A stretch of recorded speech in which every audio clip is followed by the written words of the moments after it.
Bills fans, I'm not even going to attempt to lie to you. I'm not going to tell you a white lie. I'm not going to tell you a partial lie. The truth is, this was likely the worst season y'all will have in the last 5 years. Shut up the Bills! It's not outside! It's not outside!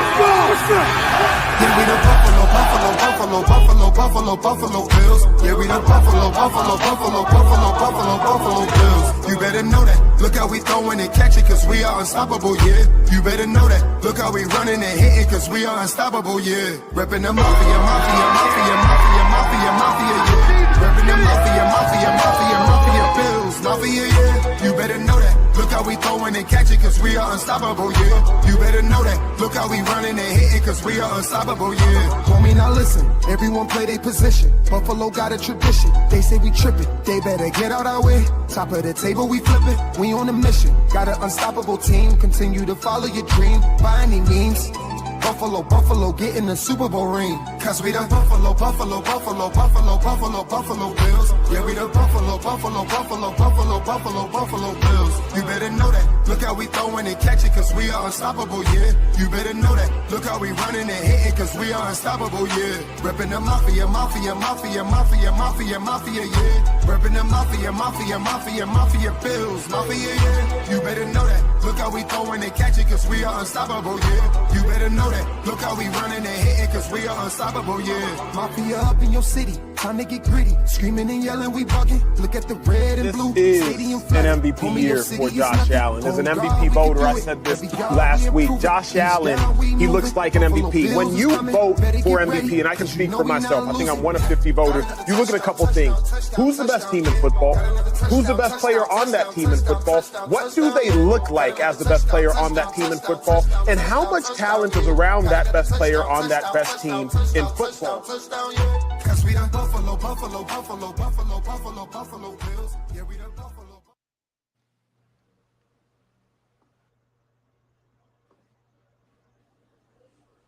Good evening.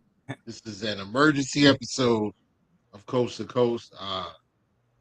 Brandon Bean, aka Big Baller Bean, aka Bean After Dark, made a semi-seismic move, and you guys know me. I'm Little 2K, and I got a couple of homies with me. I got my man Student Body Right, and I got Tommy. Ooh, that's terrible. That's not gonna work. Got a line right in my face, man. We'll figure something out. No, let me see. I think I got the one without the line. I think I got you hooked up. There it is. There we go. What's going on, guys? I am Student Body Right here with two champions. Tommy Giabra is all the way to the far right, and Mr. Whittle. And man, what a day we kind of had today. A day that was, it kind of hit us like a ton of bricks. Now, if you were listening diligently last night, Wednesday, to the Coast to Coast show, which Whittle did solo, did a great job. He elicited some concerns. He elicited some hopes and some predictions. You said we need a guy who plays 24 snaps, Whittle. You said it. We need it wholeheartedly. If this team is going to be successful, if we're going to usurp to the highest of levels of which we truly in our druthers want to be as fans, we need to have a guy to play 24 snaps. Whittle, I go to you first. Did we get that today? Yes. Yeah, I think we did. Listen, I don't think that there's a Bills fan on the planet. I don't think there's one in the universe that is upset that DJ Moore is now a Buffalo Bill.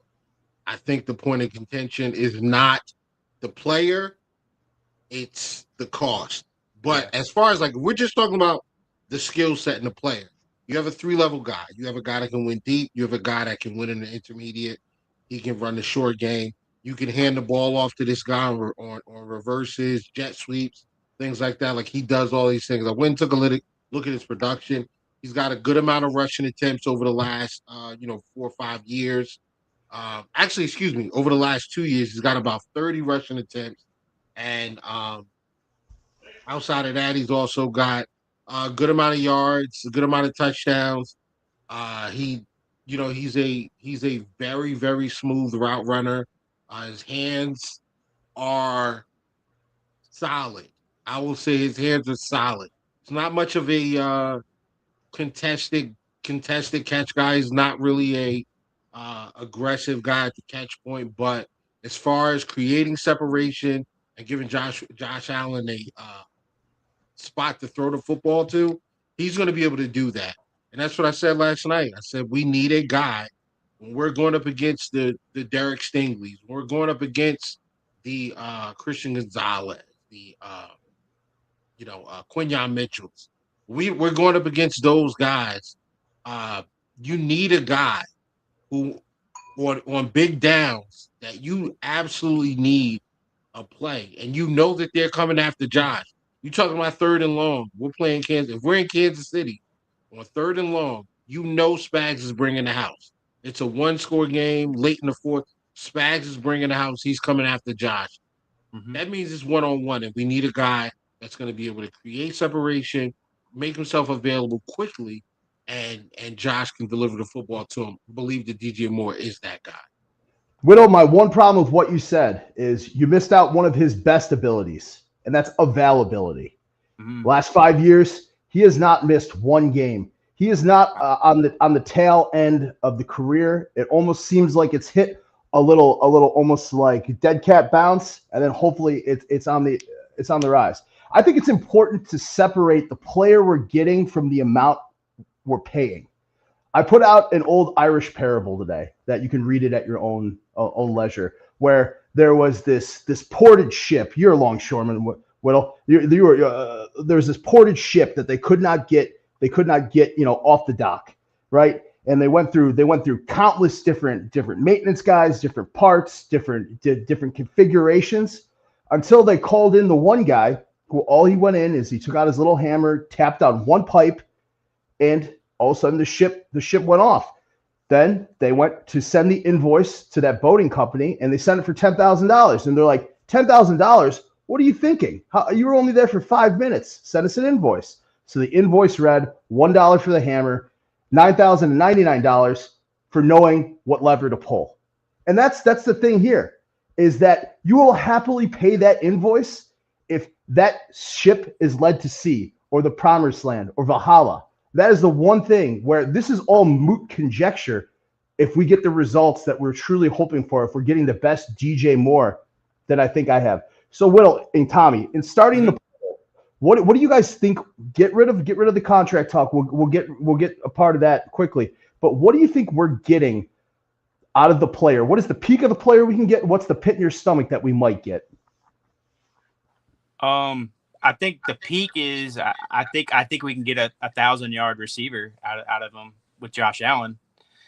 And then the pit, I don't really have a pit for him. I think he's a bona fide stud wide receiver 1, and I think like he's going to do things with Josh Allen at the core. I mean, this trade kind of reminds me of when we traded back for Diggs like years back, and I think it's going to serve us well. I think it will. Whittle was in his notes app, and now he's looking directly at your eyeballs, Tommy. Whittle, tell me why that you gave me that crazy look, because and tell me if Tommy's crazy. He's not crazy. Just a little, like he might be off a little bit, but maybe one too many punch to the head. But no, he's not crazy. I do think that this is a bona fide 1,000-yard receiver. Like we've seen Josh take guys that have underperformed in other places. I don't even want to say underperformed, but they performed at a certain level in other places. They came to Buffalo and they became better versions of who they probably thought, what the consensus was as far as them as a player. Cole Beasley is a great example. Cole Beasley, that's true, for Dallas was a mid-lane receiver. He was a guy. He came to Buffalo and became an all-pro, playing with Josh Allen. And I think DJ Moore could be similar. He's had a 1,200-yard season. I mean, he's had an 1,200-yard season. He's had 1,000-yard seasons in the past. But now you're coming to Buffalo. You're playing with Josh Allen. Mm-hmm. It's a great offensive line. You've got James Cook. You've got Khalil Shakir. You've got Dalton Kincaid. There are other weapons here that are going to facilitate a situation where DJ Moore is going to get favorable matchups. And when I say favorable, I mean one-on-one matchups. Yeah, which I expect you to come in and win at a high clip. So I'm expecting a high 80 to 90 catch guy. And I would lean more towards the 80 because I do think that we're still going to spread the targets around. But I do expect him to see,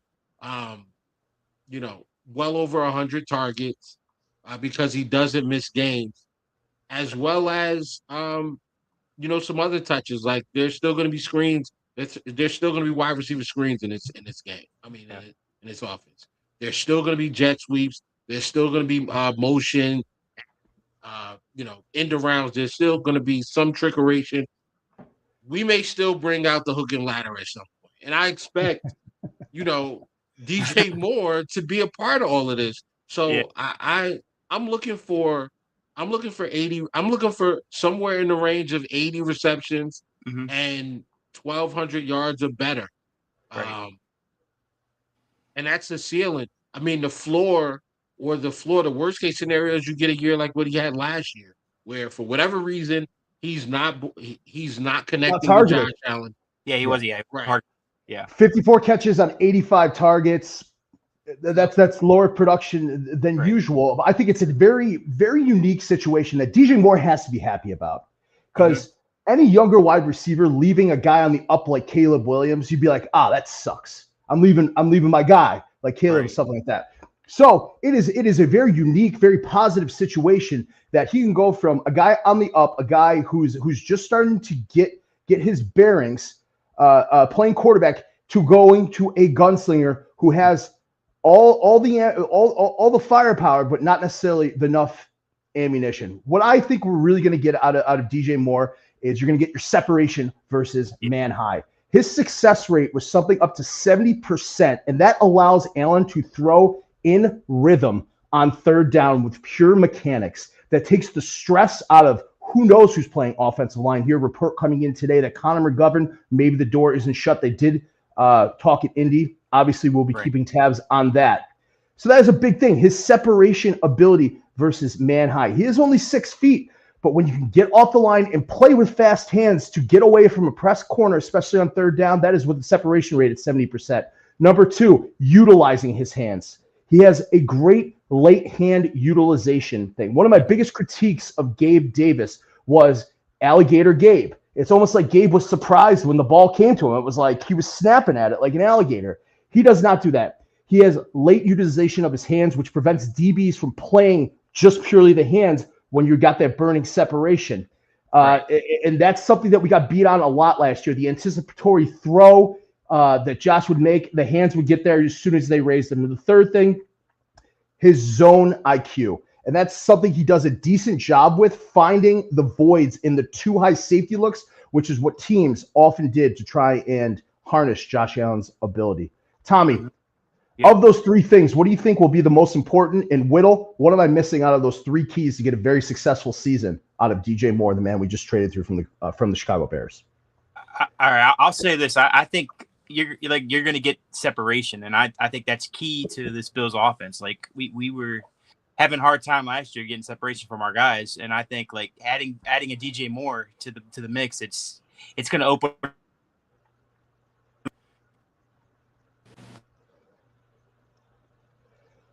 And speaking of separation, we've seen him separated Tommy Giamba from the podcast. Well, what am I missing here, man? And why is Bills Mafia so upset without getting into the financial piece? Are you seeing too much talent-based financial unrest, or is it purely the contract we inherited and what we're going to have to deal with? I think that's a 2-part question. Sure is. What are we missing? What are we missing from? What could we be missing from DJ Moore in order to get what we need? It's that dog mentality. We've talked about the level of. We talked about how this team has a roster full of a lot of nice guys. We have a lot of guys that are going to show up and they're going to work hard and they're going to play their best. They're going to give their best. They're going to give their all. We don't have a lot of like dogs. Like we don't have a lot of guys that are looking to destroy whoever's on the other side of them. And maybe they are. Maybe they feel like that on the inside. Maybe they feel like that on the inside, but we don't see it. And football fans, just like any other fan of any other profession or of any other sport, if you're watching something, it's visual for you. I need to see it. You saw it with Stephon Diggs. You saw Ooh, Stephon Diggs. okay. I'm bagging what you're raking. We saw him very demonstrative on the sideline. I'll take you back to the ongoing feud between Josh Allen and Jalen Ramsey. Jalen Ramsey did a ton of talking before we played the Rams. And what did Stephon Diggs do? Stephon Diggs took that battle on himself. He didn't allow it to be a situation. Exactly. He didn't allow it to be a Josh Allen versus Jalen Ramsey. They said, no, you got to deal with me. And that's the mantra this year is they got to play us. So we need guys that actually show us that. Like I want you to show me on Sunday that it's hell to pay for the other team. When it's hell to pay when they're lined up against us. You got to give these guys hell. We saw it with Matt Collins. Matt Collins, very demonstrative after catching. You saw it on special teams. You saw his leadership. You saw how he was an emotional leader while he was here. And then you saw him do it for the Patriots this year on their way to the Super Bowl. I need that from DJ Moore. He has it. You see it in flashes. When he plays well, you don't always see it.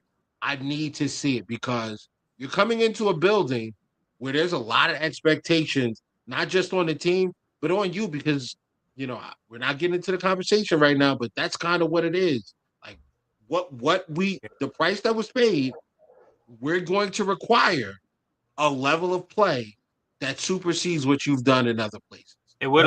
He showed out in that playoff game against Green Bay as well. And I'm going to show you guys something out. This guy will show up in January, February when the games matter. There is a price to pay of which we can dip our toes in right now. Whittle, your gut reaction when I show you this graphic. I can't hear student. Whittle, you hear me on this? Yep, I see you. Yep. That is your top 3 most expensive wide receivers currently. Your wide receivers rooms. The Bills are in it. The Bills are starting to the money is there. Now, what are the implications here of acquiring a DJ Moore? Are we out on KC Concepcion? Are we out on keeping Curtis Samuel? Does this alter your draft board at all now that we've addressed this DJ Moore, which becomes official on Monday when free agency opens? Yeah, absolutely. It does. It takes the Buffalo Bills out of the wide receiver conversation. Conversation for at least the first 2 rounds, potentially the 3rd round as well. Brandon Beane is most likely going to trade back out of the 1st round and into the 2nd. You were saying that last night. Yeah, I believe did this just cement it? Absolutely, yeah, definitely. And I just think that because of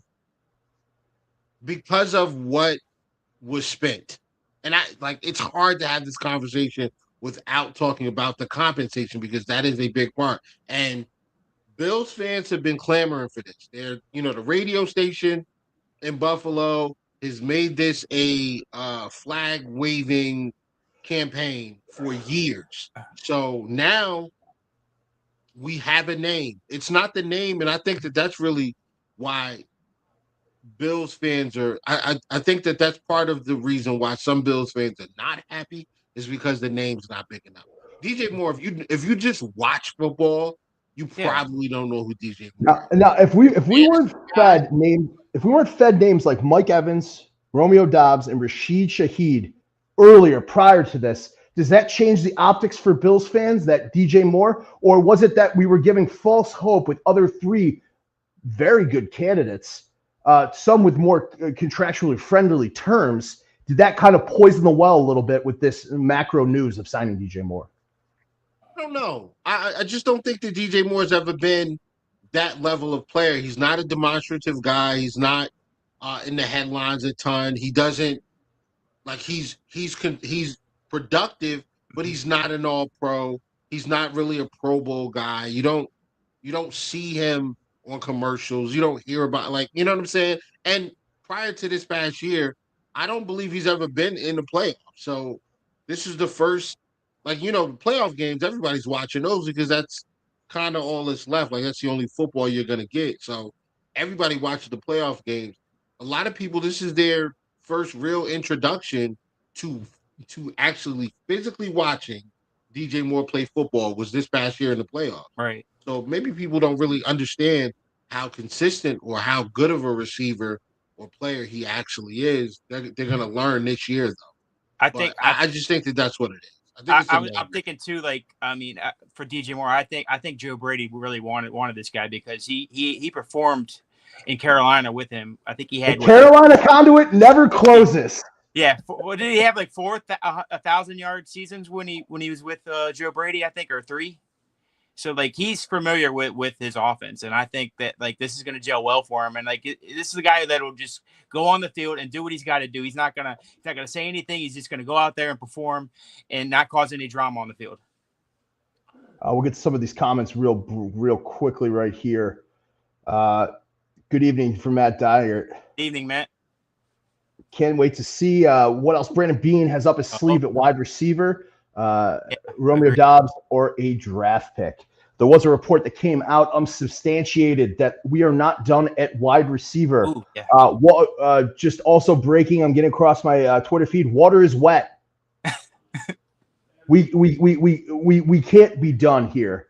Right. Whittle, I'm going to go right to you. I have a punchy question, and I want you to answer it honestly. And I just want to go right to Whittle.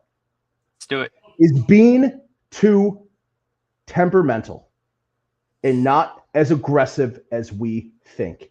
He faced a big pop-off when WGR criticized that wide receiver room. WGR ended up being on the winning side of that argument. He then went to almost blow up the issue further on the Pat McAfee show, and he had that press conference with Keon, and they're very good. Is he a little bit of a baby? Is he? And I don't want to be a leading answer. Is he still big baller Beane? Or where are you at right now with public perception, personal feelings, as well as what's real is how we should regard this GM? And does this DJ Moore trade offer breadcrumbs to what we're going to do, or are we still who we'll always be? Whittle, you got the floor, man. He's still big baller Beane. I'm not gonna strip him of that title because what it took for him to earn it was for him to, make some noise in the trade. Like he kind of hit the ground running. You bring in a Cole Beasley. You bring in a Brown. You bring in Brown, and how you bring in John Brown. You bring in Cole Beasley, and the offense kind of takes shape. And these guys immediately turned into what we thought they were going to be, which were, these are just run-of-the-mill average players. They're better than what we had in Josh's rookie year. But going into year 2, you bring those guys in immediately, they take off and become great players.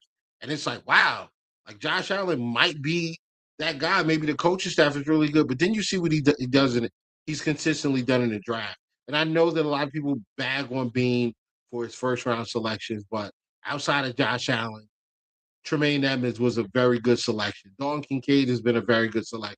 Ed Oliver, Gregory Rousseau have been very good selections. And some of you might not think that Rousseau or Ed Oliver are that good of players, but we have 6 sacks from defensive linemen over the last 4 years in the playoffs, and 5 of those sacks come from Rousseau and Ed Oliver. So that goes to tell you, like, these guys are productive when they get an opportunity. Beane has done a great job in free agency. He's done a great job of bringing in UDFAs. We traded for Stephon Diggs. Alec Anderson, UDFA. Right. Who will be joining the show hopefully in just a little bit. Okay. Well, you see a lot of the friendly deals that we've made in free agency. Mm-hmm. Like Beane does his thing. Yeah, there's some mishaps in the first round. The Kyer Elam draft pick. We don't love that. Obviously, the Boogie Basham pick in the second round, that didn't work out. 24. Everybody misses. But when you look at round 3 and on, 4th round, 5th round, 6th round, 7th round, I don't know if there's another GM that gets more bang for their buck on day 3 than Brandon Beane. Than Brandon Beane. Yeah. We're getting all pros. We're getting Pro Bowl guys. We're getting multi-year starters, multiple contract guys in day 3 and as UDFAs. Cam Lewis is a UDFA. Tyrell Shavers is a UDFA. Alec Anderson is a UDFA. Ryan Vandermark is a UDFA. Like, we get the most out of these guys. Tommy, whittle those ball. Whittle those ball. Yeah, like we're getting the most out of these guys late. Alex Austin, who just got released, who's just been released from the Patriots, went to the we drafted him. I think it was the 7th round pick. Went to the Texans, played well for the Texans, gets to the Patriots, plays well for the Patriots. Now they can't afford to pay him, and he's going to be gone. And now he's available. We may be able to go get him back. And you're talking about a full circle player that Bean was able to find in the 7th round. I know I'm not the biggest Dane Jackson fan. So what's Dane Jackson's got paid. What's this misnomer that we fall asleep in the first 1 to 3 rounds? Because Whittle, Tommy, you guys know that's just not how it works. It's just not how it works. We don't fall asleep in the first round. It is just hard to derive value, and it's hard to negotiate different picks of who we're going to get and comparing other people's big board. Once again, PSA. Again, and I say this every podcast, if someone is telling you that they know what is going to be going on in that draft room, one of the most guarded times of the whole NFL season, because certain teams don't want you to know they're calling one team, but every team is calling every other team. If someone, accredited or not, is telling you what is going to happen in that draft room and what's on that big board, be wary. That's all I'll say. Now, to the homers, to the casuals, Whittle, we're going to play a little game here. Tommy, I want you to tell them why this trade does make sense for DJ Moore without getting into the financials.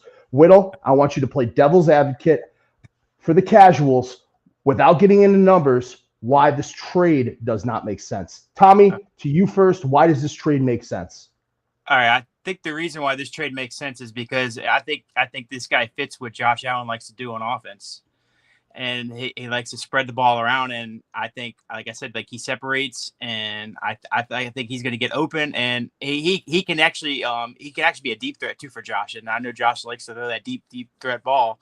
So, I mean, for offense, I think he fits perfectly for what Joe Brady likes to run and what Josh Allen likes to run on offense. I also think to corroborate your point, I think he is an injection of passion. Right. He represents a commitment to everybody in that offense that, hey, we're going to get you the resources to be great. Because all we need, we're always going to have the shot to be great with JA-17 at quarterback. We'll always have that shot to win. It might be because we have the ball last, but going into that third quarter, we're not going to be out of contention too many times. It is a nice resource and a very public resource to inject that type of enthusiasm both in the fan base and within those walls at One Bills Drive, that we're going to make a capital commitment, whether right or wrong in your opinion, and we'll get into that to the next segment. But Whittle, devil's advocate for the casuals, the homers, for the Ravens flock, for the Bengals fans, be on their side for once. Tell me why this doesn't make sense.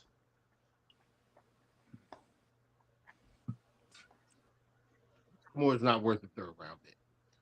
I think it's an overpayment. I think that the skill set that you brought in for this team, you could find at a cheaper value, probably in the draft. I agree. I know it's not. I know it's not immediately that. I know nobody that you get in the draft is going to immediately be what DJ Moore is right now. But did you need to go and spend that? And on top of that, that's not the reason why the Bills have been losing in the playoffs. That's not the reason why they're not going to the Super Bowl.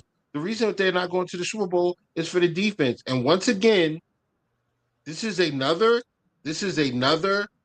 skill set, another personality that's being brought in that's not going to rock the boat, and it's going to make everything nice and cushy for Josh. And I think that's fully addressing. We've talked about this. We don't love FOJ, friend of Josh. Right. I think, Whittle, I don't know if it was you or Beyond that coined that term FOJ, but friend of Josh is a real concern. It was a ha-ha joke with Tanner Gentry. That was a ha-ha joke. Mm-hmm. Now, Trubisky, you can make your excuses, and Matt and Joe Brady being handpicked. How real is the FOJ thing that you just talked about, Whittle? Was you just playing a character for me, or is that a concern about these non-limit pushing, non-boundary personality pushing signings? These are very safe signings optically. Maybe not be on the balance sheet, but in terms of the culture we've built, are we too scared to lose that culture? Or are we not pushing hard enough to elevate it into that nasty, that Alec Anderson, that Spencer Brown, that Greg Rousseau when he gets real upset? I feel like we have a couple dogs on this roster. We don't have Legion of Boom. We don't have the linebacking core of the Niners to bring up your girl's favorite team. The nasty concerns me, and like I said. I believe we're going to get Alec in a little bit. Speaking of the nasty, we can ask him for that. But is the FOJ mentality starting to come a little bit more at the forefront for you, Whittle? And when it comes to these signings, do you think there's a little bit too much of a sign-off? Ryan Fitzpatrick put out a tweet that said Josh is going to be involved in all these conversations for the head coach thing. And Ryan Fitzpatrick was very blunt and said, I would strongly advise against that. Right. I don't think this doesn't scream FOJ to me. I think because if we're talking about FOJ, we're talking about Christian Kirk being added to this team. DJ Moore. Now, I will be devil's advocate and say probably what the detractors would say here is how much does the needle move really with DJ Moore? Like he's not Diggs, he's not Prime Diggs, he's not AJ Brown, he's not he doesn't have the ceiling. I guess of a Brian Thomas Jr., although I don't even know what the ceiling is now based on the 2 years that we've seen from him. But it's not the big splashy name that probably people think. And AJ Brown has been made available. Why don't they want to spend that? Like, why don't they want to if you're gonna go and make a move, if you're gonna make a splash, you might as well make a cannonball. Just jump in. Jump all the way in. AJ Brown's a jump in. Clip that. Jump in move. Waddle's a jump in move. Like that. Yeah. Justin Jefferson is a jump in move. Those are the big moves that I think the detractors are going to look at and say, that's what you need to do. But we know as Bills fans, this is a top 5 offense, regardless. Like, I don't care who you throw out there. Diggs, Davis, no Diggs, no Davis, Shakir, Kincaid, Knox, it's a top 5 offense because 17's there. And hey, Tommy, great offensive line. Yeah. We're a top what in defense? Wow. And Whittle, I'll swing to you right after. I'll say right now. It's a number, Tommy. Tommy, it's a real binary question. It's either you're going to back out or you're going to give me a number. Top 15. Okay, just to be clear, there's 32 teams in the NFL, okay? Mm-hmm. Okay, and we're talking about a Super Bowl here. Okay, we're talking about top 15. That's the top 45%. I believe it's. I'm a math guy. That's spot 4-5, 4-5, 4-5, 4-5 repeating. Okay, right. That's not going to get it done. Whittle, we are a top fill in the blank. What in defense? Right now, I'd say we're top 15. Okay. I'd say we're top 15 right now. Top 45%. Yeah. We're above the 50% threshold. Now, when I asked you before about being a little bit too temperamental, do you think the bloody rally cries now the last 2 seasons from the fans added any pressure to getting this deal done, or do you think block out the noise? Y'all are fools. No, absolutely. And if he tells you different, he's not being honest. Yeah. Well, he might tell you different. I think 100%, even if he says the fans, the outcry for wide receiver had nothing to do with this, I don't believe him. I 100% think that this was a move that not only Bean, but Terry Pagula wanted as well, because we're going into a new stadium. Yeah. We sold a lot of PSLs. He got asses in the seats. A lot of tickets. Yep. You gotta keep butts in the seats. and you got to keep those butts happy. And this is the consensus from the fan base: get a wide receiver. So that's All right, we're going to pivot quickly before hopefully we get Alec here. It sounds like he's been having some cervezas. Shout out to his brother, Aaron. He graduated from the Sheriff's Academy out in California today. He is out right now. He's texting me from right there. He is not sending me any insensitive Instagram posts, which is a nice change of pace for my Thursday night evening. Shout out Alec Anderson, by the way. I'm going to get out of the frame real quick. Shout out Alec Anderson. That's the guy.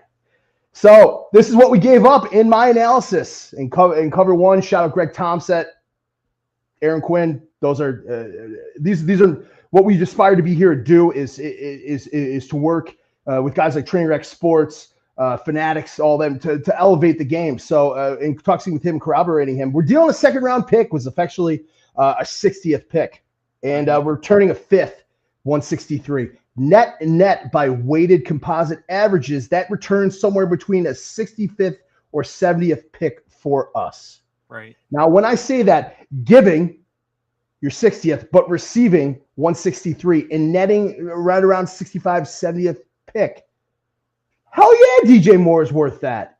Am I wrong? I'm with you, Whittle, on the compensation, though. I mean, I kind of. That's whoa, Tommy. That's just one element of compensation, and then we're gonna bring it all. We're gonna circle the wagons. So on this one, a net 65th overall pick for DJ Moore, man out of Maryland, a guy who's had 3 stops of the Carolina pipeline: Carolina, Chicago Bears, and now the Buffalo Bills. Net 65th or 70th pick. That's what the core comparison of what we gave up personnel wise. I guess guys, on the positive, is he worth that? In a nutshell, in a vacuum, is he worth the 65th? I guess on the positive of this, like, you know, you go back to our second round picks, like we really only hit on James Cook in the second round under Bean. I mean, so it's like, you know, but we're not asleep. Yeah. No, second round. We've been good in second round. Osiris Torrance, the second round pick. Cole Bishop, second round pick. AJ Epinesa was a second round pick. I know people don't think he's a good player, but I don't know where they're at with. I don't know where they're at with that. I think he's great. Right. I do too. But I think he's a great hands. I think he's still. Yeah, Boogie was a second round pick, but I mean, if we're every road has a thorn. All of the second round picks throughout Brandon Bean's tenure, you got Cody Ford, you got Boogie Basham. What else? Like everybody else. Yeah, James Cook, he's a hit. So. Yeah. So, yes or no binary, would you equate DJ Moore if he gets top of the line production, not career bending numbers, but top of the line production of which we've hoped, which we addressed in the peak of the pit, the 67th pick is that the assigned value that we can attribute to him right now? Tough to say. It's tough. Yeah, we just got to see what he does, you know, on the field. We have to the other part of this is, which is surmising it is not ironclad yet, is the Bears don't seem to build into their contract structure that the organization doesn't have to ask the player to restructure, much like the Buffalo Bills do. It is a widely known thing that the Buffalo Bills do not have to ask player permission for their contracts to be restructured, because essentially you're getting that money up front, kicking the can thus down the road. It does not seem that this contract is going to arrive FedEx the same way we structure ours. Whittle, are you hearing the same thing? Yeah. It's essentially we're going to have to ask him for this. Is what I'm gathering. I'm not sure if that's true or false. It's been raised in the Bills community. Yeah, I know they added like some guaranteed money in the 2028 season. So I don't know, man. I mean, I like to wait for the details to get published before. But I think for this year, he's only is it 6.9 mil? He's guaranteed this year. Yeah, something like that. That'll help us like for free agents for agency and stuff, so we could, you know, be able to work around it and make some moves. You know, we'll be able to. Yeah, but the bill comes due always. Yeah. I was gonna say. You're right, it does. Yeah. You like that? You know what that's from, right? Yeah. Gonna have to come due down the road. Tommy has no idea, but he has no clue what movie that's from. But the bill comes due always. So I'm You're right. I'm good with that, and I think this is a almost all in move. It does give you some cap flexibility, and you're getting a guy that's got a few more years at his peak that you can expect. Right. But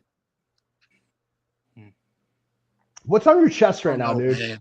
Dude, what's on your chest right now? Like I see this. I Oh, see it's this. coast to No, coast, no. man. I know it's coast to coast, but I see this like you want to believe for the best. Whittle, Whittle, we've been dealing with each other for like 4 or 5 years, dog. I see it where you don't want to. You ain't mad. But you're also not saying it's the one. You're not saying it's the one. I don't know. Yeah, I don't because I don't know. I don't know Yeah. if he is. I know he's a good player.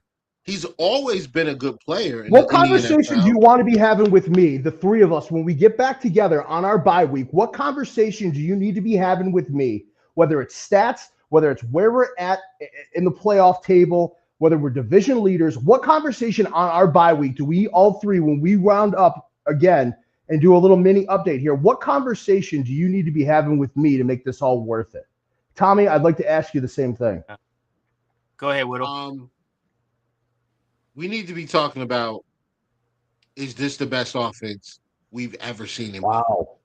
Like, that's the conversation. And I know that that's a heavy weight to put on a DJ Moore who's coming in. And I know that's a heavy cross to bear.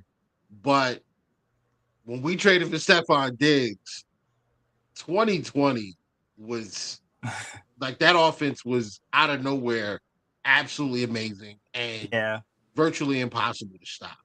Let's get to some of these questions here. Now. From Rev, what if the Bills keep Samuel on a restructure for 1 year because Brady wants to bring the band back together from his Carolina days? Then he trades down for 26 to a high second-round pick and drafts Chris Bell. I mean, what if my grandmother somehow rose from the dead, acquired wheels, and became a bike? Like, it's there's a lot of. I want to. Can I make? That's a my dog, Rev, man. Listen, Rev. You put a 2-part question in there, and you're wrong for this because he snuck it in. Yeah, you know the first part of the question I absolutely hate, but the second part, I love. He got you back in. He got you back in. All right, so Tommy wants it first. The second one. I want to. Tommy wants it first. I'm making a bold prediction of this. You start cooking. If the Bills think they want to add another receiver, I think my bold prediction is that both Samuel and Palmer are out as Bills. I think one might get traded, one might get cut. That's my honest opinion. I don't think. I think availability matters. Yeah, I think under this new regime, availability is going to have to matter because that's been a key catalyst in why we've been losing in the playoffs because the guys that we depend on have not always been available. So I think that's going to matter. He's making a ton of money that we're going to need. Like, Samuel's making money that we're going to need to put probably on the defensive side of the football. Yeah. I got to get him out of there. I agree. And the reason why I have to get him out of there is because DJ Moore is going to require. DJ Moore is going to take on a good amount of targets. Shakir's still going to get targets. We still have to throw the ball to the tight ends, and we got to get something out of Keon. Use the second round pick for him. I think this opens things up to use Keon in a different way, and hopefully that kind of unlocks him. So that's a lot of targets. You still have Joshua Palmer, who's going to command some targets as well, but has had some injury concerns. I just don't think there's a spot for Samuel. He's going to come back eventually. And I think we do need to look towards the future. And if that means drafting a Chris Bell and stashing him until, the end of the year or next season, or taking a flyer on a guy late like a Malik Benson in day 3 or a Barian Brown in day 3 or, whoever, like whoever. We have to have spots. Like, it's a 53-man roster, and there's a certain allotment of spots at wide receiver. Right. If you don't play special teams, and you're not you said what? Franklin plays special teams, and he's so much cemented his spot. Yeah. So there's one. There's one. I'm not being facetious. I'm saying Yeah. that's check. Shavers plays special teams. He's got a spot when he comes back. I think they got to add a guy that's going to give you something in the kick return, punt return game, something, as well as being able to, play on offense. So you're looking at a Brennan Thompson, somebody else that you can bring in that's going to be able to add value. You got another question coming in from Mark from Buffalo. To anyone who just wants to see stars, name a big splash that has lived up to such lofty expectations with the Bills. We don't need to compare ourselves to other teams there. Context matters. LaShawn McCoy. I agree. Yeah.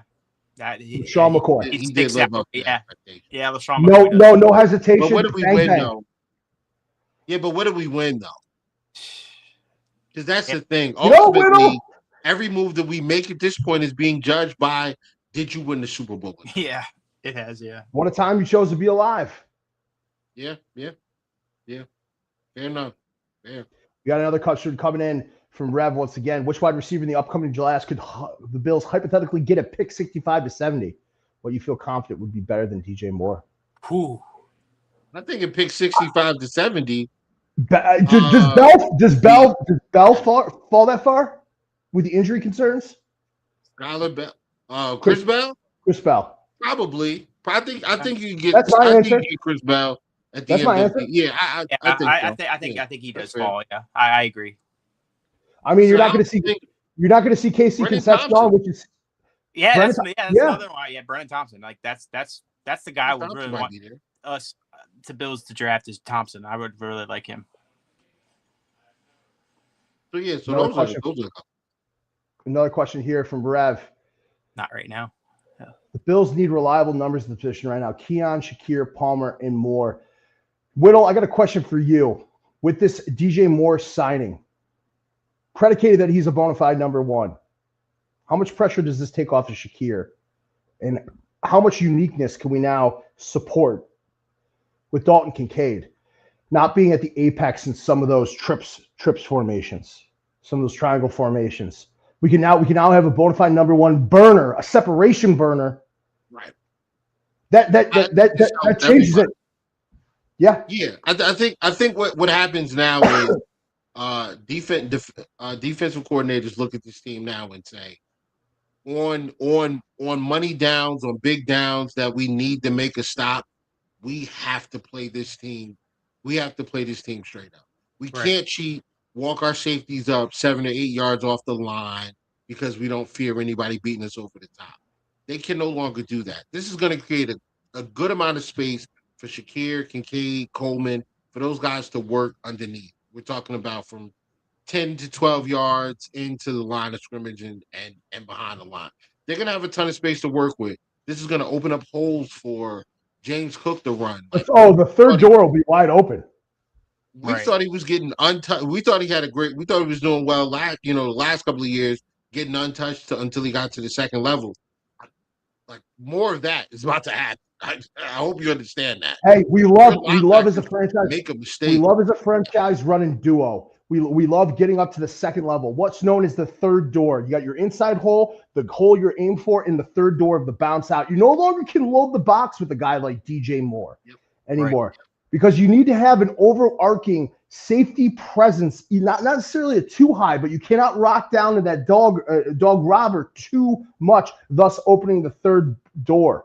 Tommy, how much juice and how much reprieve does this add to the longevity of a guy like James Cook, who's already at the top of the NFL rushing thing? Do you think this adds any more dynamicism to James Cook's game?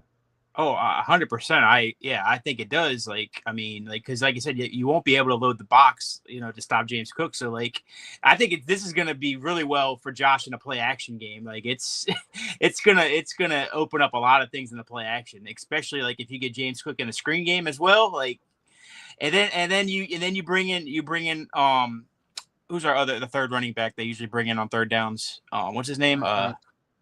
Ty Johnson. I mean, that's going to open up a lot for Ty Johnson in this offense as well. It's there's going to be a lot of mouths to feed in this offense, and then having a number one like DJ Moore to this offense, we could score like 35 to 40 points a game. I mean, we were averaging what, 28 last year? Mm-hmm. Is that good enough, Whittle? If we don't address the defense, is that good enough? Oh no. No, Listen, that's the thing. Oh, this is a great move. Okay, cool. Like you got a receiver that gives you exactly what you need as far as separation. I think he's top 5 in yards against man coverage over the last few years. Okay, awesome. Now go fix the defense because we can't get to the quarterback when it matters. Let's go make that happen. And this is a good year between free agency and the draft to go and actually try to do it. Right. I agree. The cap is real, Bart. So I got a question for you guys. What do we do with Knox? Like, what do you think's going to happen with the Knox? Oh, I'm throwing that to Whittle first. Okay. I think what ends up happening is Knox gets extended to lower his cap number. Before Kincaid? You put a couple. Before Kincaid? Yeah, because I don't think that you're going to add. You're not adding. You're not adding more money. I don't think you're adding a ton of more money. I think you're just you're taking the money he's already owed, and you're spreading it out, and you're giving him a little sweetener on top. That's fine. Yeah. If it helps us, yeah, I'm all for that. Who do you think is a more integral piece now with the addition of DJ Moore? A guy like Knox, a guy like Gilliam, a guy like Kincaid. We are one of the few teams that employ a fullback. Now, you also to the detriment of Alec Anderson's playing time, you also have a guy that we also often don't think about, Jackson Hawes.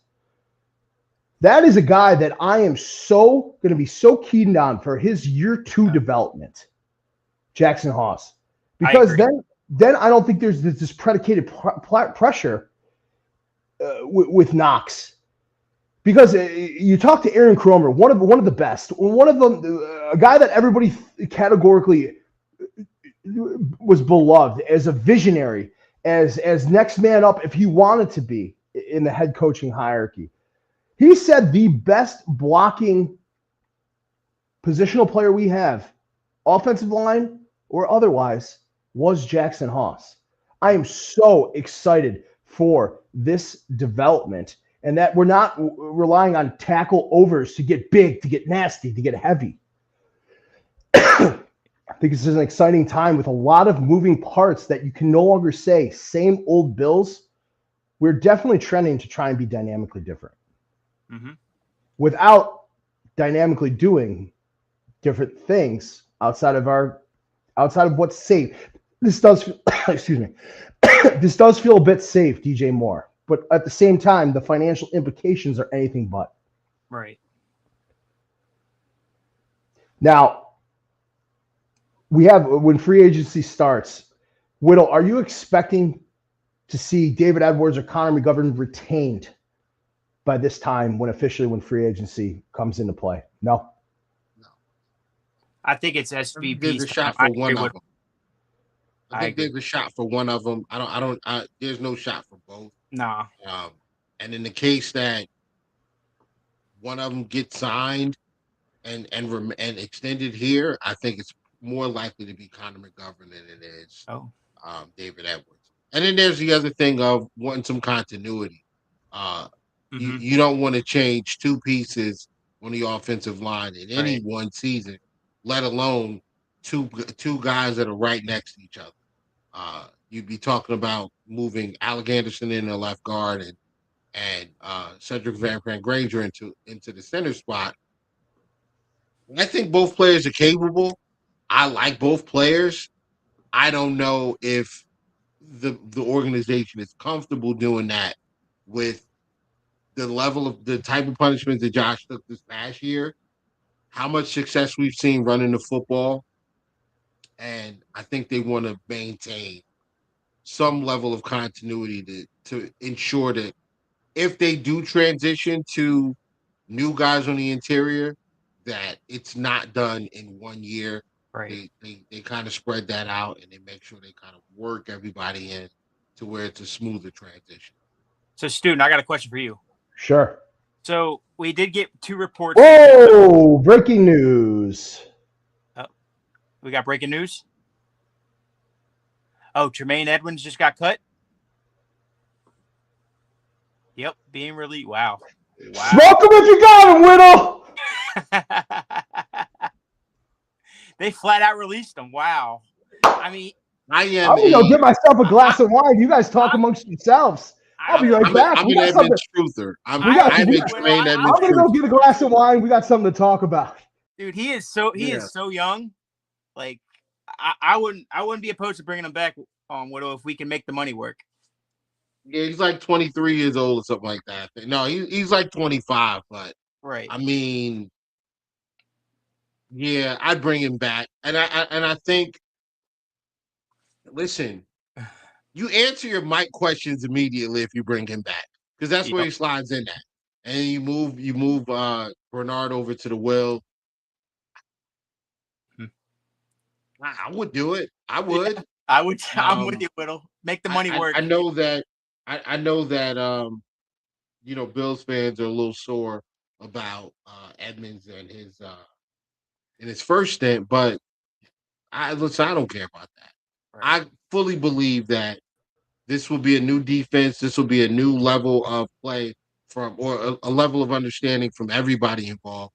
I do think that Tremaine Edmonds will play a different brand of football in a 3-4 versus the 4, even front. So yeah, bring him on. That's one of those picks to being hit on. I'm with you. Bring him on. I think one of the craziest things that ever happened, Whittle, was when Roquan Smith signed that massive contract with the Ravens, because it reset the linebacker market and it became something. It wasn't even an afterthought of which if Tremaine Edmonds was even a viable option anymore. We were priced out. Now we are not. Now he can be signed to anybody. What is the price tag, albeit we need to keep it within cap restrictions, that makes this a lucrative sign?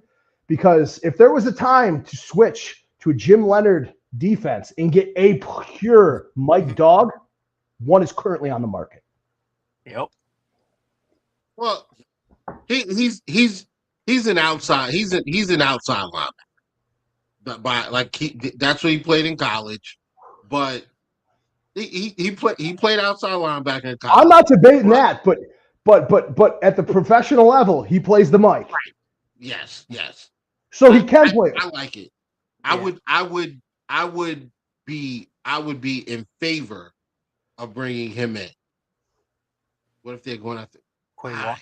Why?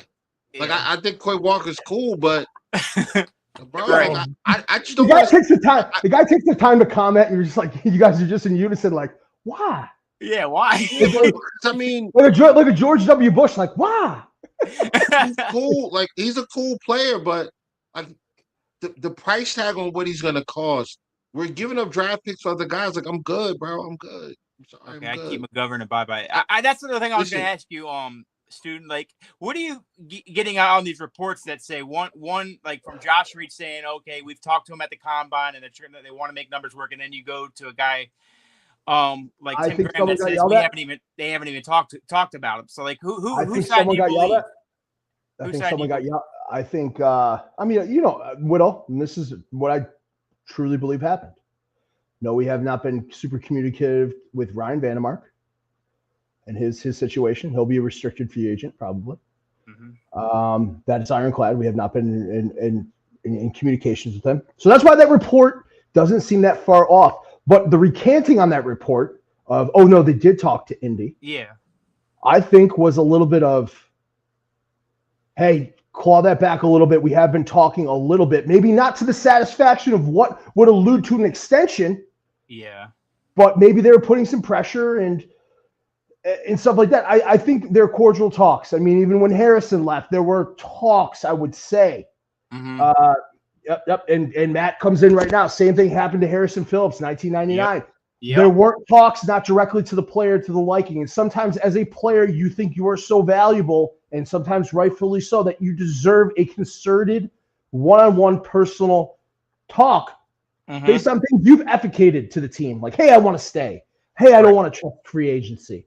So I think it can be both worlds. You can recant on your statement a little bit, claw it back a little bit, and be like, hey, we did talk a touch, stuff like that, but not to the liking of moving the conversation forward and inking a formalized term deal where we're not having this conversation on Monday when the legal tampering period begins.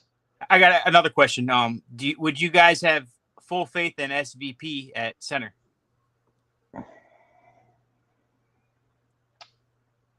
I mean, he looked good against the Jets, but that's the Jets. Yeah, that's the Jets. I'm not saying much, Whittle.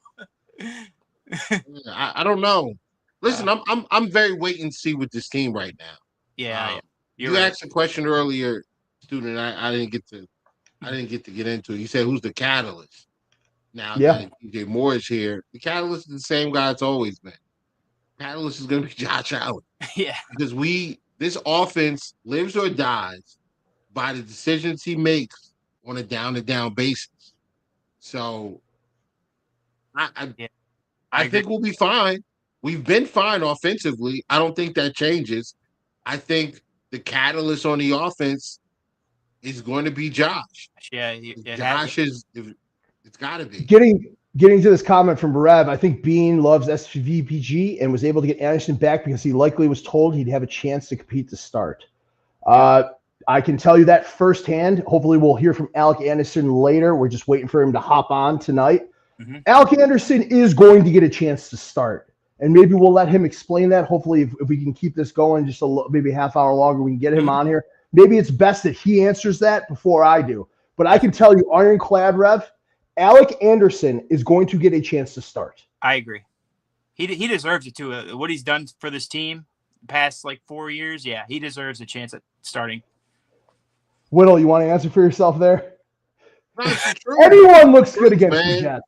It's the truth. When we don't look good against the Jets, it's legit because we just didn't. We played a terrible game. They beat us in overtime on a punt return because what do we have? 4 turnovers in regulation? Yeah. Yeah, so it's the Jets. Now, that's not a barometer of what type of player you're gonna be. Go show me something against the Patriots. Go show me something against go out there and perform against the Ravens. Go out there and perform against the Broncos or the Chiefs. Now you're listening to the Do Champions Podcast Network. You're listening to Tommy Giambra from the Bills Canvas. This is Student Body Right from Third and Manageable. This is Whittle from Coast to Coast, but Coast to Coast is Coast to Coast, and the reason it's named Coast to Coast is because you got one on the East, one on the West. Mm-hmm. Have you talked to Beyond yet today, and what is Beyond saying? I haven't. We've crossed paths in space. What would Beyond be saying? I think he'd be on the same page with me, man. Likes the move, but not too sure about the compensation. That's really all I have. That's the only issue I have. Is that's the thing I have. I'm the same way, Whittle. It's compensation. We just gotta. Hopefully, it works in our favor. So, I hope. I agree with this. This comment is Rev. I agree. You bring in an Alec Anderson and SVPG, and then you rock out. I don't think that they'll do it because, I don't think they want to replace 2 guys that are standing next to each other on the offensive line. But I would be okay with it. I would, yeah. Whittle, I've seen you on draft day. I've seen you happy. I've seen you inconsolable, and I've seen you nail some really good picks. If you could impart to the average fan, this is more personally about you. What do you look for when you're seeing this film coming draft day in April in Pittsburgh? What are you looking to stand out? Have you ever seen a perfect candidate, and have you ever been dead wrong about somebody that you previously dismissed? How tough is it really to dispel this? We fall asleep in the first couple rounds and come alive in the late ones just based on your own experience and how much football you watch in scouting a lot of these players. Where have you been the most wrong? How many hours does this take truly? And is anybody right now lighting your soul on fire if we can get them at our pick of number 26? So where I've been the most wrong, Boogie Bash. I thought Boogie Bash was going to be a 100%. I'm happy to say that's before I knew you. You couldn't tell me. You could not tell me Boogie Basham wasn't going to be an absolute beast in Buffalo. But I was wrong. And I'm fine. I'm fine with that. What am I looking for when I'm watching these players? I stay away from the highlights. First and foremost, if you're watching highlights to evaluate players, you're wrong. I watch the games. Like I will go and You're pick gonna up love if you're only watching highlights. You're gonna love Kyler Murray. Yeah. Well, that's funny because we had a big conversation about Kyler Murray today on Space. But boy. so I will watch the all 22 film that I have access to of certain prospects, which makes it a lot easier to to get a feel of a guy and what they're doing on a down-to-down basis. But if I can't, I just pull up their games on YouTube or I'll reach out to the school and see if they can, share a game or whatever with me. And some will. But what I'm looking for is what are they doing when the ball's not going their way? What are they doing from a down and down basis?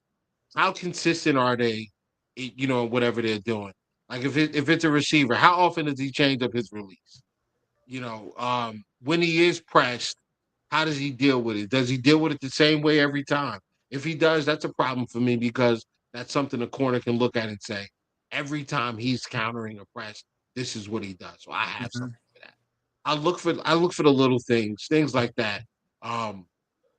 When somebody else makes a play, how excited is the guy?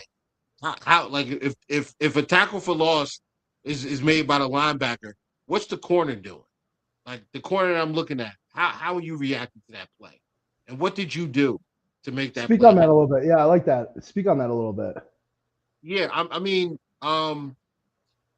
defense more than offense. I think it's more team associate. I think there's Agreed. more cohesion required. More do your job. Yes. Yeah. So I look for that. Like the consistency is something that not only the coaches are looking for, but your teammates on the field are looking for it as well. Because if I know that you're going to set the edge against an outside run at corner, I know that as a safety or a linebacker, I know I can shoot that. I know I can shoot, and I know I can shoot in between you and the DN. I know I can shoot that gap and try to make a play, a TFL, because I know you're going to force that runner to the sideline.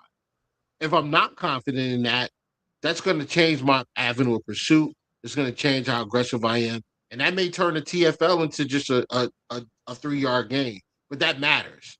That matters because those 3-yard gains add up. It's just the little things: consistency, how many plays you are making, and when you make and when you don't make a play. Like when there's like yeah. when you don't make a play, what are you doing? Yeah. And this is the other thing. How often do you pop off the screen? How often do you pop? I remember watching a Kentucky game, and I liked the kid Barry Brown. This was a couple years ago. Actually, this was 2020. Tommy, this stuck with him. He's I love it. He's like the IRS. He's going into the files. Yeah. Yeah, I think this was 23. I want to say it was 23. And no, it was 2024. It was 2024. So I'm watching because Barry Brown. Somebody, one of my buddies on Twitter put me on to this kid, Barry Brown, Kentucky. He's a demon. Like, gotta check him out. So all right, no problem. Watching Kentucky play on Saturday and looking at Barry Brown, watching him. I'm like, all right, cool. Then I watch the defense, and I see this giant, like this guy that looks like the Mountain from Game of Thrones. I'm like, what is this kid? Like, and why is he this big? Then you watch him play, and he's he's so quick on his feet. He's like, he moves like he moves like a linebacker. And I'm like, a guy that size should not be moving this way. Right. And now, because I'm watching Kentucky, and I'm looking for Barry Brown. Deion Walker pops off the screen to me, and now I'm like, Yo, you were on that. Yeah, yes, he was. I Yeah, was the first. No, you can talk No, your you were shit. the You can first on talk your Deion shit, Walker. Widow. You You can were the talk your first. shit. You were. Yeah. No, it's. I mean, listen, I'm wrong more than I'm right about these prospects, but like, Well, you were I'm right right. last I'm right. year You about were. Landon Jackson. We're Dude Champions. Check us out at Dude Champions. Please hit the like and subscribe button. We do a concerted effort every year called The Dream versus The Decision. And last year, Whittle absolutely nailed it. Talk to me about this guy who you nailed last year, The Decision. Landon Jackson. Is that categorically accurate? He is a dud. Do you need to see more? What's up? Tommy, I'll go to you after. Okay. I wasn't a fan of Landon Jackson because I just thought he was too stiff. I think that, Randall Slifer is going to join us in a little bit. He's an Arkansas guy, so watch your tongue, big boy. I just thought he was too stiff. While he does have a decent bend for his size, just comes off robotic to me, man. Like I never was a fan, bro. And I really think he got drafted based on how he dismantled a couple guys that year that ended up playing on Sundays. I think that's what got him drafted. Listen, from a physical standpoint, 6'6", 6'7", whatever it is, 270. The who he guys reminds look me like of? an action figure. Don't say Russo. Michael Sam. Michael Sam. Oh. Okay. A little too stiff. Can't bend the corner. Gets a little too optically. Woe is me, because he had such a high success out of the SEC. He reminds me a little bit of Michael Sam. Now, Michael Sam, Whittle has the famous quote: "If you get cut by the Browns, it's probably the Montreal Alouettes for you. It's curtains." And that's kind of what it was. I don't think we're at the precipice of that yet with Landon Jackson, but as we're starting to move and shake, and we're getting a guy, I want to talk about this briefly because I had the blessing of sitting down with Michael Hoyt. Oh yeah. And talking to him, and Eric Wood. Shout out Eric Wood. He got a time, man. That brief flash in the pan, his tenacity, his UDFA style. I am so excited to see Michael Hoyt come back. A young Michael Hoyt, a local Michael Hoyt, come back to do it. Where's our work back level with some of these players that got injured last year? Do you anticipate seeing a Jordan Poyer return? Do you anticipate seeing a Taylor Rapp return? Do you anticipate how early to see Michael Hoyt? Are we curtains on Poyer or what? I think it's a wrap for Poyer. I agree. I don't think we bring him back. I think there's more of a possibility we bring back Trey White over Poyer. Okay. Now to Trey White. Whittle, to you. Trey White. I think we bring him back more than Poyer, I think. I think it'd be a mistake not to bring back Trey White. Right. Yeah, I agree. Don't you feel like we're in very, very organizational friendly dealings with Trey White at this point? Knowing that from the way he spoke on it before, the Bills are nothing. Why has anything not changed? It's almost like business unfinished rather than let's go chase another bag. Right. Yeah. So I think the thing with Trey White is I believe that we still have not seen Trey White the best. I still don't think we've seen. Mean comment. I bring the violence out on Poyer. Yeah, you're right, man. I mean, it's over. Man. We'll see you in Valhalla, brother. It's over. That's it. It's done. No, I'm sorry. And it's not because he can't still play. I think he can still play. I just don't think that this is the system for him anymore. The system changed. It's going to require something else. And I think that they're going to utilize. I think his body's starting to break down too, Whittle. I think this guy's mind's starting to break down. Whittle, he's got your number tonight. No, Rev is pushing my buttons because he's got your number tonight, bro. No, he knows I was big on Nick Cross, man. Listen, I don't really want to spend a ton of money in free agency on on defense. And this is like the worst year to not draft. Like, this is the one year you should draft a safety. Yeah. But man, Nick Cross. Oh, listen, Nick Cross. He's like track. He's like a borderline Olympic track level speed guy, and he brings the nasty on every tackle. And I think pairing him up with Bishop probably isn't the best coverage group, but oh my God, they can cover a lot of ground very, very quickly. And God help the running back. If you got to cross paths with those guys. Speaking of the running back, we're one of the few teams that employ a committed fullback in this scheme. Are the days of Reggie Gilliam, it just being known that he will be on the roster, have those days evaded us with how many moving partners we really need to address to get over that hump? It's not just playoffs anymore. It's the big show. Does Reggie Gilliam have a final spot on this 52? I think they try to tend to bring him back. I think he's a key vital piece to offense, especially in blocking. So I think they do try to bring him back. Well, where you at with one sledge? It'd be silly not to. Yeah. One of the things that has proven to be very successful for teams that get to the Super Bowl, and even the last, two teams that won the Super Bowl, is the run game. Mm-hmm. You can stabilize a very good offense with a very good run game. You can control a game and shorten a game against a team that has a very potent offense, which most playoff teams do. You can shorten the game very, very, very, very easily with a really good running game. And while James Cook is obviously the catalyst of the running game, with the size of linebackers and how defenses have shifted to more of a coverage philosophy versus a run-stopping philosophy, we can dictate a lot of things by putting big people on the field. And Reggie Gilliam is a big part of that. Two tight ends, that 22 personnel look, that 21. We've been very successful running the football.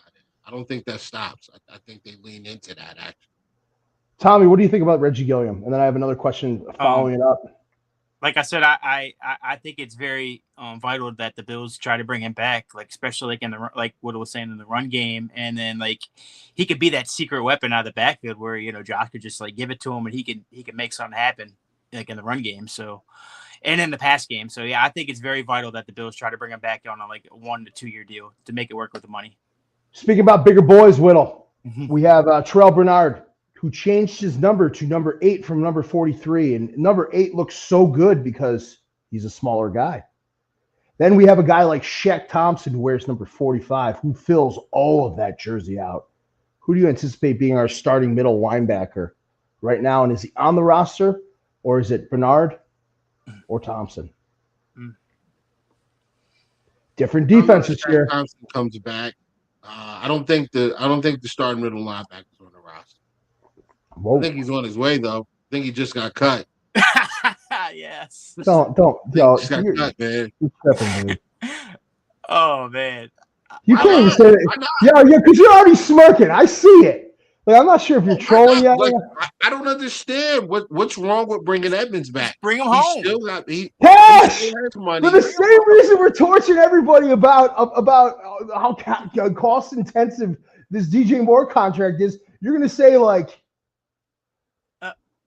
I don't know. He's 26 years old. Yeah. He's 26. He's a freak of an athlete too. And how much money is Chicago on the hook for this year, fam? How much money is Chicago on the hook for? I'll run that.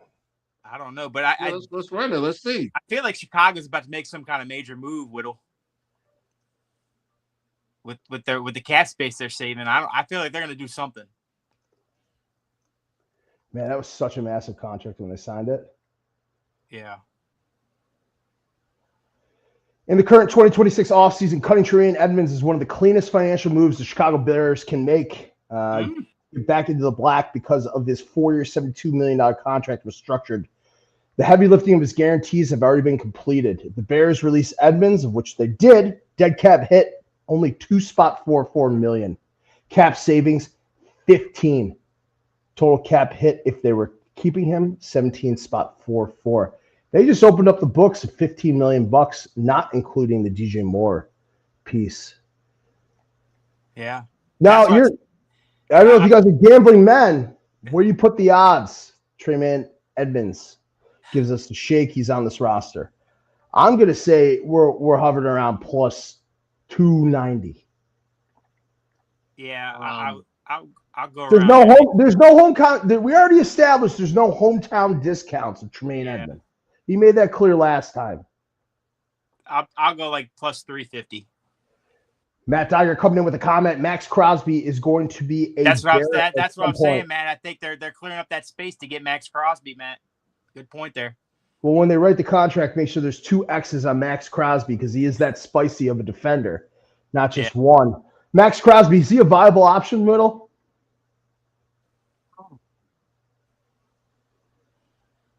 What? Us? Yeah. No. What? What do we have left? We've got a first-round pick this year and a first-round pick next year. They want 2 firsts. I'm not giving up 2 firsts for a 30-year-old. Well, we have an owner meeting coming up in mid-June, right? And you're a basketball fan, correct? Yep. Basketball teams are allowed to mortgage out their picks out to 5 years. Currently, the NFL is only 3 years. Where are you at with what's probably going to be on the docket in voting, the extension of being able to price in and deal future picks? Are you in for us extending it out 2 years to a 5-year window of pick transactions, or do you think that is just too much reckless finance for these NFL people to have? No, I say do it. Yeah, I say do it. Why not? Like, who cares? Who cares? I don't care about the first round pick in 2033 or 2031. I don't care about that. Josh Allen will be 30. That's 35. Tommy Whittle was just like, yo, that's a future me problem. Right. Yeah, I don't care about that. I'm hoping to have 2 Super Bowls by then. Give up 4 future first round picks to Cleveland for Myles Garrett. Like, fucking just go all in and do it. You know what I'm saying? Well, I mean, that price tag, I don't know about that. But getting him on our defense, I think that's that would get us over the hump, I think. All right, any parting words? I'm going to text Alec one more time, see what he was up to, and then what are we missing anything tonight? No, man, I think we're good, bro. I think we touched on everything. I will say this though. I will say this. I'm not adverse spending money in free agency. I'm not. But I don't think the problem, I said this last night. I don't think the problem is having a guy. I think we have guys. I just don't think we have enough guys on defense. I say we add more good players. I agree. I think everybody eats doesn't just work on offense. I think it also works on the defensive line. I'd like to see us go after a Boye Mafe. I'd like to see us go after Joseph Ossai. I'd like to see us potentially even Joseph Ossai. Yeah. Bro, people are sleeping, bro. Ossai. Come on, put it on record. I'm going to clip it. Put it on record. Like that, bro. Listen, Ossai is a freak of an athlete. 6'5", 270. There's nothing on the football field he can't do. The guy can rush from a 2-point. He can rush from his hand in the dirt. He can drop back in coverage. I watched him cover James Cook on a wheel route. Stride for stride, bro. Like, this dude is a dog. If you want to fix the issue of getting to the quarterback, go get an athlete that can get to the quarterback. Joseph Ossai is that. Like, let's make that happen. Bean, if you're listening. I agree. Let's do it. Bean, please go after Ossai. Please, Bean. All right, what I got back from Alec is you can catch him next Wednesday on the Coast to Coast podcast with Whittle and Beyond 716. So, Whittle, man, good to be seen, buddy. Love working with you. Tommy, thanks for dropping in, man. Got one last comment. If it's good, I'll put it up. Everybody eats more like they snack. I like that. Boys, good to see you. Oh, boy. Good to see you. Good to be seen. Good to be seen, baby.